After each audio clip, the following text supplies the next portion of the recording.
Matthew chapter 5, verses 27 through 32 is where we're going to be at today. As we begin to talk about this passage and these verses, a couple of years ago, those of you who know me know that I like, well, you may know me, and then you don't know this, but I like working on cars. Mechanics is just one of the things. I like being able to take it apart, put it all back, and hopefully I have the same number of screws and bolts as I had as when I started. That's the real trick to mechanics. That's what determines an amateur from a professional, how many bolts are left over. Well, a few years ago, I received advice from a mechanic, and I'll give you this advice as well. When I work on changing the oil on a car, I change it what I call every 3,000, 6,000, and 0,000 miles. Change the oil on a car. So every time you hit 3,000, 6,000, or the next 1,000, whatever that may be, or the next 10,000, you go ahead and change the oil. That way, every 3,000 to 4,000 miles, you don't have to worry about it. I was telling a mechanic that one time, that's kind of my idea and my plan. He said, oh, well, you know, if you use synthetic instead of conventional oil, you get 15,000 miles out of between oil changes. Really? Oh yeah, trust me, I'm a mechanic. I know this stuff. You switch to synthetic, you'll be good to go. I figured he knew what he was talking about, so I did. Switch synthetic oil, 15,000 miles, good to go. At about 6,000 miles, the timing chain inside of the engine block began to rattle back and forth. Well, this isn't good. What clearly can't be an issue with the oil. My car must be breaking down. So I take it into a shop. They take a look at it, and they tell me that my the oil is about the consistency of peanut butter. Well, that's not good. That's the reason why the chain on the inside, the timing chain, is rattling back and forth. And now he's starting to get upset with me that I'm so bad at taking care of cars. Well, I'm sorry. I thought I was doing what I needed to do. So we get it fixed, no problem. I take it back to the mechanic who I was talking to originally, telling him about it. It was the craziest thing. I put synthetic oil in my car. Would you believe the timing chain kind of stopped up, started rattling, and that I ended up having to put back conventional oil back into it. And he said, oh, well, if you've always used conventional oil, you don't need to switch to synthetic. You didn't tell me that. So from that very moment, part of this is joking, part of it's quite true. I've begun the process of writing a book called Mansplainations. I wish you would have told me this beforehand. And so it got all the advice that I wish someone would have told me about a job before I started it. And such as, I'll give you some mansplainations here, advice that I should have been told this before I even started. A great way to invest in someone's future is to buy them a huge tool set. It's got all types of ratchet heads and wrenches. And then take out all the 10 millimeters.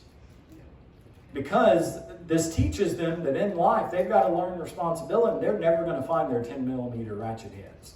It's just impossible. So I wish someone would have told me that before I started buying it. It doesn't matter how many you buy. You're just going to lose them. It just happens. Mansplainations. Wish you would have told me that beforehand.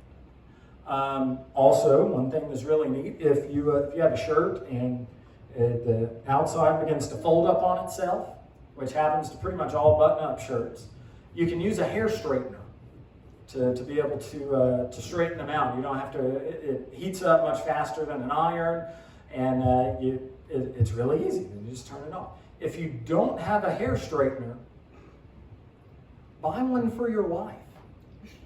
And then you get to use it to straighten out the parts on your shirt, the button up. So there you go. That's at least my excuse, because clearly I would have no use for a hair straightener other than fixing my own shirts. So all kinds of advice that you can get. Vinegar fixes everything. You're not even sure, just throw vinegar on it, it'll fix it. It's incredible what all vinegar does. It's really outrageous. What is something else someone should have told me beforehand? Outdoor furniture costs as much as indoor furniture, which makes no sense at all, but it does. It's crazy expensive. And sheds cost way too much money. You just buy a house with the amount of money that you're using to pay for a shed. It just makes no sense whatsoever. I wish people would have told me this kind of stuff beforehand. So be looking out in the future. That book may or may never come out. But anyway, I do have a cover for it, if it ever does. So all of this is to say, as we begin to look at Matthew chapter 5, verses 27 through 32, it is important that we understand who Jesus is talking about here. And he's given an explanation to certain people. So before we read it, I want to give us our background. So most of this we've covered before, but as we read this, actually let's read this first. So take a look. Matthew chapter 5, verses 27 through 28, and then we'll give the background. So, and it'll be on the screen as well. You have heard that it was said, do not commit adultery. But I tell you, everyone who looks at a woman lustfully has already committed adultery in his heart. If your right eye causes you to sin, gouge it out and throw it away. For it is better that you lose one of the parts of your body than for your whole body to be thrown into hell. And if your right hand causes you to sin, cut it off and throw it away. For it is better that you lose one of the parts of your body than for your whole body to go to hell. So there's the first teaching he gives. And the second we're going to look at, it is also said, whoever divorces his wife must give her a written notice of divorce.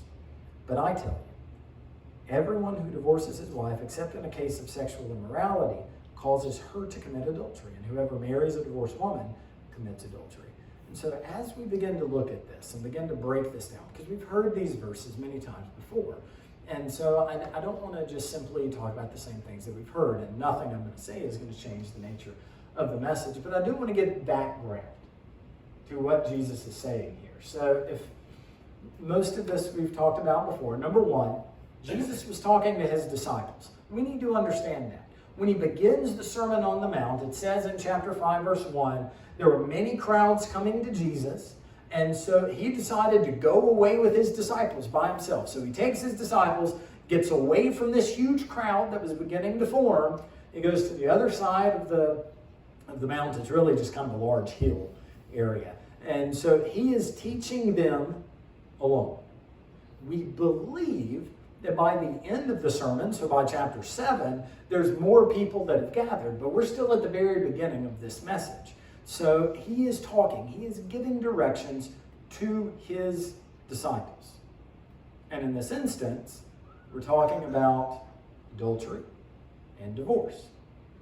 So, some information and background on marriages at this time. Marriages were arranged, and in some parts of the world it still is today. The romantic idea that you fall in love with someone and that's who you're supposed to marry, that was not a concept in Jesus' day and the disciples' day and age. Marriages were arranged by families and by certain occupations and by statuses. You were not arranged. I mean, if you were a peasant, you weren't going to marry the king. That's just how it was. Disney had not come along at this time to say that that's how people changed and that's how people adapted. So families made alliances, and kings, well, they would make treaties and alliances with other kings, and that's kind of the idea with marriage. You're bringing two people together that would be hospitable and beneficial for each other. It's kind of like in our own setting. There's a TV show on, what is it, TLC, I think it's Married at First Sight. You've never seen it. Melissa likes to watch it all the time. Sometimes it works. You've got this panel of expert psychologists that say, they make these characteristics of these individuals that would work well together, and they say you're going to get married for, 90 days. Marissa's probably in the nursery right now correcting me about all this information, and that's okay. She can do that. But then after, say, 90 days or however long it is, they can decide to stay married or get a divorce because they didn't know each other to begin with. But the idea was that it was arranged. You didn't just fall in love. Couples were young. We believe that Mary was probably 14 or 15 when she was married to Joseph. They were young. Jesus' disciples, we're thinking 13, 14, 15, 16. They would have been young. Some of them probably were not married at this time, but it sounds crazy to us to think about it that way. But in the first century, the average lifespan was 25 years old. So they're not, the majority is not living to 50, 60, 70 years old. That they had to start at life very young because they may not have made it very far in life. So they were young. Women had little to no rights outside of the household. The household was where their authority resided. Outside of that, they really couldn't own homes. They could not buy much outside of the household. They had no role in politics whatsoever. Certainly couldn't have a job that provided a source of income. So we'll come back to that when we talk about divorce in and of itself, when we get to the latter part. But finally, men could divorce women for almost any reason whatsoever. The Bible gives certain instances in which they're not allowed to divorce. If a woman was believed to, if a wife was believed to be cheating, but there was no type of proof, that really wasn't grounds for divorce. But by the first century, there's a rabbi that permitted burning dinner as a cause for divorce. So it's just crazy. Almost any reason whatsoever. Could you imagine burning dinner and suddenly there's like divorce papers showing up on your doorstep? It's just crazy. But when we look at it, it tells us, when we look at Matthew, when we look at Luke, that after Joseph found out that Mary was with child, he planned on divorcing her. He was going to do it secretly. It wasn't until an angel appeared to him and said, "You're going to give birth to the Messiah." He was like, "Whoa, hold up now. Better not do this." To me, one of the funniest passages of all of Scripture is Matthew chapter 19. Leaders come to Jesus and they're asking him about marriage and divorce. And they say, under what situation is divorce permitted? And Jesus tells them, under no situation. Essentially, he said that in the beginning, God created male and female, and what God has brought together, let no one separate. So they respond to Jesus. But Moses said that men can divorce women. And Jesus tells him, he tells these group of men, Moses allowed this to happen because you're stubborn and you're hard of heart. And they go away. And the disciples, Jesus' own disciples in Matthew chapter 19, they look at each other and they say, well, if we can't divorce our wives, they say to each other, it's better never to get married in the first place. What is wrong with these people in this day and age? Well, it's because they've been trained and they've developed and been taught that you pretty much divorce for any reason. So do understand this. This becomes a necessary background as we look at what is Jesus doing?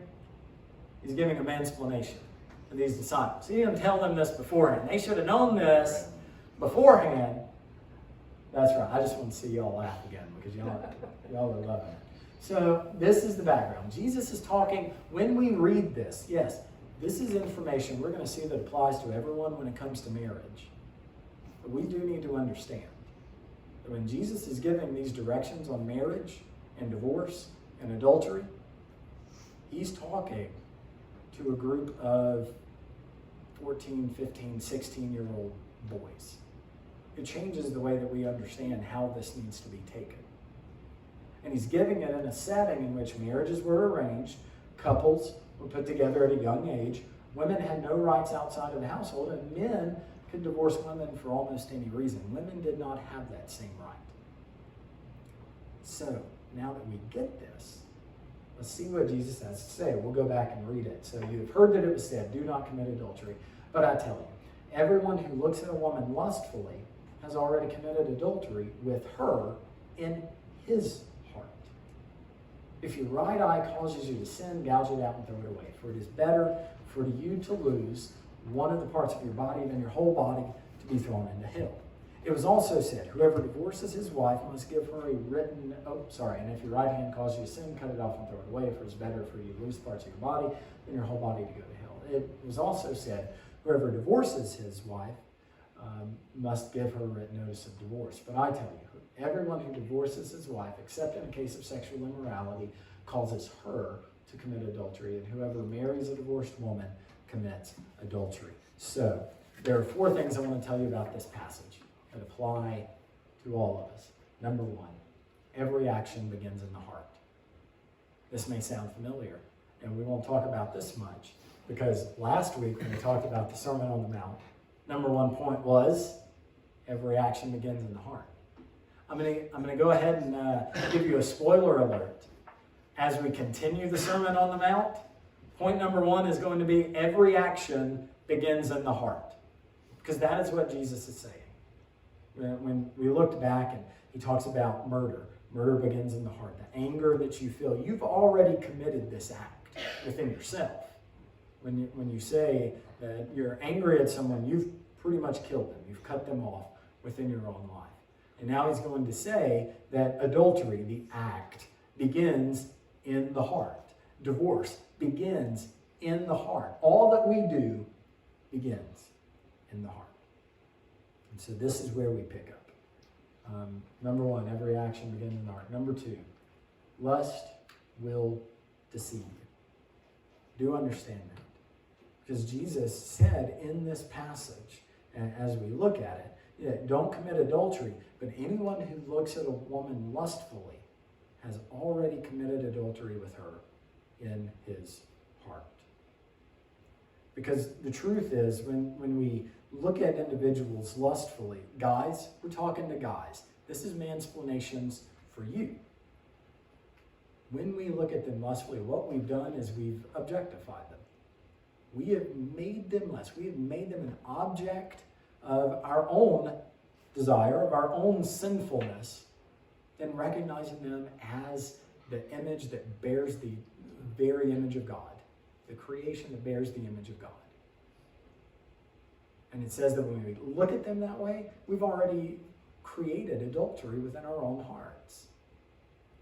See, in the book of Proverbs chapter 5, verses 3 through 6, it says, though the lips of the forbidden woman drip honey, and her words are smoother than oil, in the end she's as bitter as wormwood. Wormwood is almost a poison. It's very bitter. Bitter as wormwood. And as sharp as a double-edged sword. Since I explained wormwood, I'll explain the sword. They're sharp, especially the double-edged ones. And the nature of a double-edged sword, you're going to be careful swinging a double-edged sword. Because if you're really not careful, it'll come and hit you. It's made to cause maximum damage. And so you got to be very careful anytime you're dealing with a double-edged sword. Her feet go down to death. Her steps head straight for Sheol. She doesn't consider the path of life. She doesn't know that her ways are unstable. See, the person that we lust after, the individual that we're creating adultery with in our own heart, we may not realize it at that time, but by pursuing that, following after that, we're following her steps into what? Death. Straight for Sheol. So he tells, and this is something he's warning them not to follow after, not to look after, not to go down. It's not they've already done it. They're trying to prepare our hearts. Just as Jesus said, adultery begins in the heart. Number 3, appreciate what you have. And more so, just as well, invest in what you have. Appreciate and invest in what you have. Because here's the thing. Let's take a look at Proverbs chapter 5, verses 15 through 17. It says here, drink water from your own cistern, water flowing from your own well. Should your springs flow in the streets, streams in the public squares, they should be for you alone, and not for you to share with strangers. In this instance, he's saying appreciate what you have. It's not to share, and you're not to go and take something that belongs to someone else. Because at the end of the day, Jesus says, he corrects 2 teachings. One is, you've heard it said, do not commit adultery. And the other one is, do not divorce a wife. And the nature of this is being the 2 commandments that you deal with. Do not commit adultery and do not covet. Both of these go hand in hand. Because when we are committing adultery in our own heart, what we're doing, in essence, we're coveting something that doesn't belong to us, guys. Instead, you need to appreciate what you have, your wife. But also, whether it be with a wife or anything that we do, I see this with teenagers as well. Because, well, I'm a teacher at a private school. And though I love my school, students don't always feel the same way about school that teachers do. And I get that. That's okay. Even though I don't see why my students would. They've got the greatest teacher in the world. But here's the thing. Whether it be in a relationship or whatever, you're going to get out of your life what you put into it. Whether it be with the youth group, or be with school, or whatever. If nothing good or fun is happening with youth group, perhaps it's because you're not investing in it. With school, perhaps school is boring and it's terrible and you have no friends, can't get along with anybody. Are you really investing yourself into it? See, we receive joy out of the things that we invest ourselves in. And if our relationships are on the rocks, they're not going the way that we're supposed to, maybe we're not really appreciating it. Maybe we're not investing ourselves into that relationship the way that we should. Investing ourselves into church the way that we should.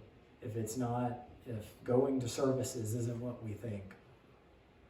Maybe we need to begin investing more into it, actually appreciating it. Because it's what we have, it's not what we don't. We always try to keep up with the Joneses or get something that doesn't belong to us. Why don't we just appreciate what we have? It's right in front of us. And so, lastly, the last point from today, your actions have repercussions on others, whether you realize it or not. Let's go back. I want to read all of this, knowing what we have as the background to these passages. I want to go back and look at verse 32. Verse 32, he says, "But I tell you, everyone who divorces his wife, except in the case of sexual immorality, causes her to commit adultery. And whoever marries a divorced woman commits adultery." A couple of things to go back to. First and foremost, guys, he's speaking to a group of men. They're going to be young. Some of them may not even be married. But marriages were arranged, and it was done at a very young age. And men pretty much had control over divorce. Women did not. In fact, they had almost no control outside of the household. Pronouns are very important in what Jesus is saying. Who's he speaking to? His male disciples. But I tell you, everyone who divorces his wife, women have no say in divorce. Just men. Except in a case of sexual immorality causes her to commit adultery. Notice what's happening here. When a man divorces his wife, the woman becomes the one held accountable for adultery. We tend to miss out on the fact that what Jesus is doing here is saying that what a man does in his life has repercussions on the people around him. When a man decides just to go, he's saying, when you go and decide just to divorce your wife, you've now had an impact on the person you're divorcing. See, women had no rights in this setting. If anything, Jesus is standing up for women right here in this passage. You're the one who's caused a woman to become this. When you decide to divorce your wife, you cause her to commit adultery. So now, by your act of divorce, your action has a negative impact on her, and whoever marries a divorced woman commits adultery. Now, the person who's going to marry her, again, she has no right. She can't get a job. She has to have someone take care of her.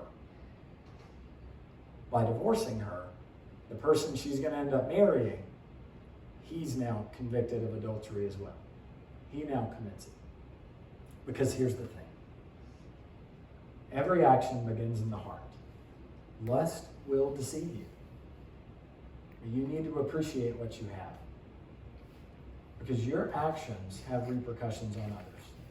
I hear all the time that someone will, try to condone some behavior of some shape, form, or fashion, whether it be alcohol, whether it be drugs, whether it be right now. Let's talk about the protests that are going on. We hear all the time that they're peaceful. But, we'll let them protest. Here's kind of the mentality of the mayors. We'll let them protest as long as they're not hurting anyone. They're hurting people. Sin hurts people. We need to stop living in a society where we don't know where all the bad things in the world are coming from. We know where they're coming from. We're just downplaying the nature of sin.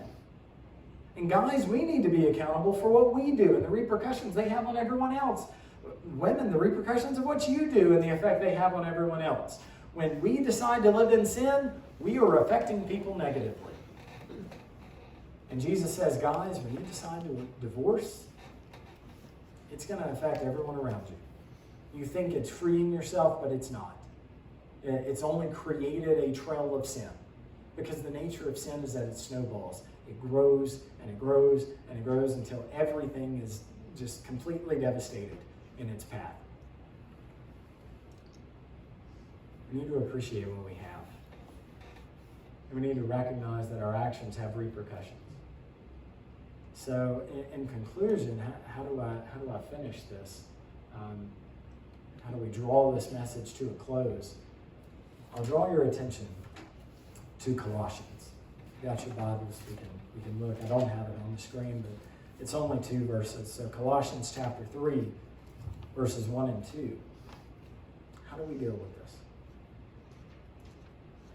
Paul tells the people in Colossae, so if you've been raised with Christ, if you say that you're a born-again believer, seek the things above, where Christ is, seated at the right hand of God. Set your mind on things above, not on earthly things. For you died, and your life is hidden with Christ. When Christ, who is your life, appears, then you also will appear with him in glory. And then I'll just read the next verse. Therefore, put to death what belongs to your earthly nature: sexual immorality, impurity, lust, evil desire, and greed, which is idolatry. How do we deal with this? How do we do this? How do we do the 4 things as Jesus is talking to his disciples to recognize that actions begin in our heart, how to avoid lust that deceives us, appreciate what you have, and recognize that our actions have repercussions on others. How do we fix this? How do we resolve this? I think the first thing, we need to lay ourselves down at the feet of Jesus Christ. Recognize what he did. Men, we're prideful. It's very easy for us to be prideful. We need to take up our cross and humble ourselves. But we also need to recognize what Paul says. We are hidden with Christ. And if we've been raised with him, we need to seek what's above, not the things of this earth. So that way we can be a light of something greater than just ourselves. So that way we can appreciate what we have, and we're not trying to constantly just feed our own desires, whatever that may be. But we're not going to do that unless we have a relationship with him. If we don't have that relationship, then all we're doing is looking up at the sky. But for those of us who do, we know that that's where God gives all his good gifts. So where's your head? Is it in the clouds, or is it seated where God is on his throne? Let's pray.